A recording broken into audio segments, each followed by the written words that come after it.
অনেক সময় আমরা ঘুরতে ঘুরতে কাছের অনেক ভালো জিনিসও মিস করে যাই। আমাদের মুড়াগাছা এলাকায় বিলকান্দা 2 পঞ্চায়েতের কাছে অবস্থিত এই মন্দিরটি।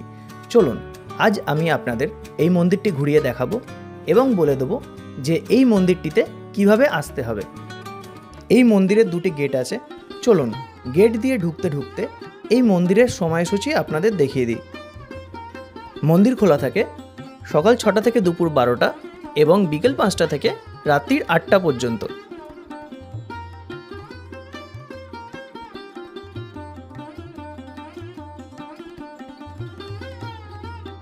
তো এখন আমরা চলে এসেছি টালিভাটা হনুমান মন্দিরের সামনে। এবার আমি আপনাদের মন্দিরটা পুরো ঘুরিয়ে দেখাচ্ছি। এখানে আছে বজরংবলী, মহাদেব এবং রাধাকৃষ্ণের মন্দির। এবার বলি কিভাবে এখানে আসবে। যারা যারা নিজেদের গাড়িতে আসবে তারা গুগল ম্যাপের লোকেশন ফলো করে চলে আসতে পারো।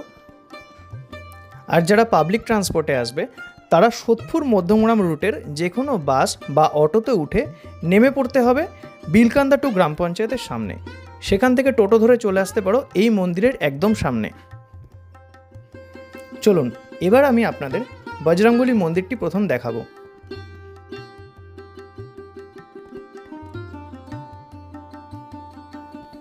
এই দিকে আছে রাধাকৃষ্ণ মন্দির। আমি বজরংবলী মন্দির দেখিয়ে নিয়ে এক এক করে সবকটি মন্দির আপনাদের ঘুরিয়ে দেখাচ্ছি। এখানে সিঁড়ি দিয়ে উঠেই ডান দিকে প্রথম চোখে পড়বে প্রণামীর বাক্স। আমরা গিয়েছিলাম 11টার সময়, তাই যথারীতি সকালবেলার পুজো হয়ে গিয়েছিল, তাই গেটে এখানে তালা দেওয়া রয়েছে। আমি বাইরে থেকে যতটা সম্ভব দেখানোর চেষ্টা করলাম।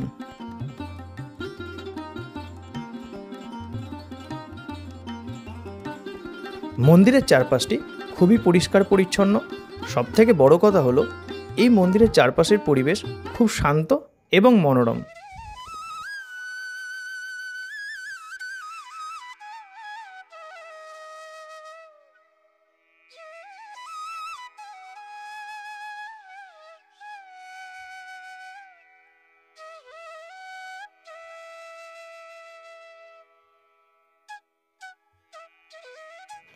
মন্দিরের চারপাশে রোপণ করা হয়েছে প্রচুর গাছ। যখন এগুলো ফুলে ভরে উঠবে তখন সত্যি অপরূপ লাগবে দেখতে। মন্দিরের পাশের এই জমিটিতে বিভিন্ন রকম ফুল ও ফলের গাছ লাগানো হয়েছে।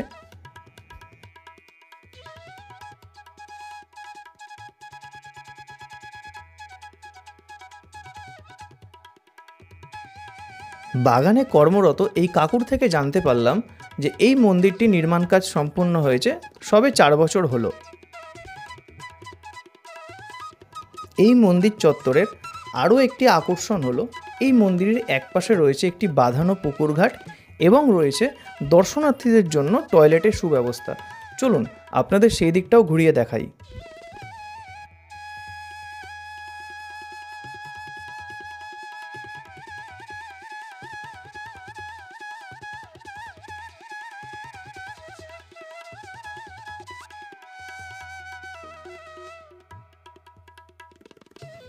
এই দিকটায় রয়েছে টয়লেট, তবে সম্ভবত এগুলি মেনটেনেন্সের কারণে হয়তো বন্ধ রাখা হয়েছে। এই হলো মন্দির চত্বরের পুকুরঘাট। এই পুকুরঘাটটি বাঁধানো এবং এখানে বসার জন্য সুব্যবস্থাও রয়েছে। যারা সন্ধেবেলা আসবেন তারা মন্দির দর্শনের পর এই সুন্দর পুকুরঘাটটিতে কিছুটা সময় বসেও যেতে পারেন।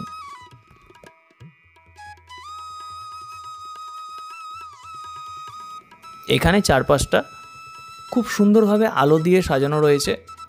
সন্ধেবেলা দেখতে সত্যি খুব সুন্দর লাগবে।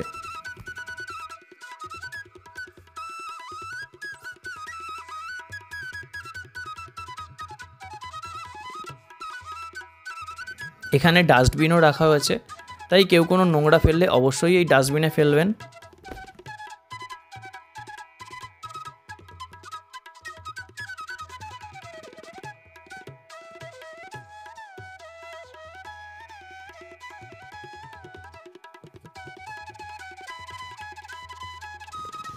এবার আমরা যাব মহাদেবের মন্দির দর্শন করতে। ওপরেই দেখা যাচ্ছে সতীকে কাঁধে নিয়ে মহাদেব যাচ্ছেন।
এই হলো মন্দিরের তুলসী মঞ্চ, এই দিকটাই হলো রাধাকৃষ্ণ মন্দির। তবে সকালের সব পুজো যেহেতু হয়ে গিয়েছিল, তাই সবকটি মন্দিরের তালাই বন্ধ ছিল।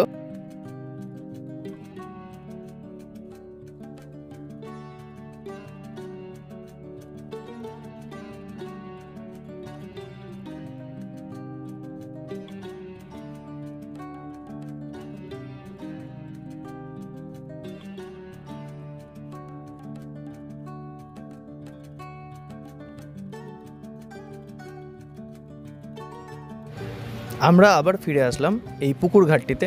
সত্যি জায়গাটিতে বসতে খুবই সুন্দর লাগছিল।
আজকের ভিডিও তাহলে এখানেই শেষ করছি।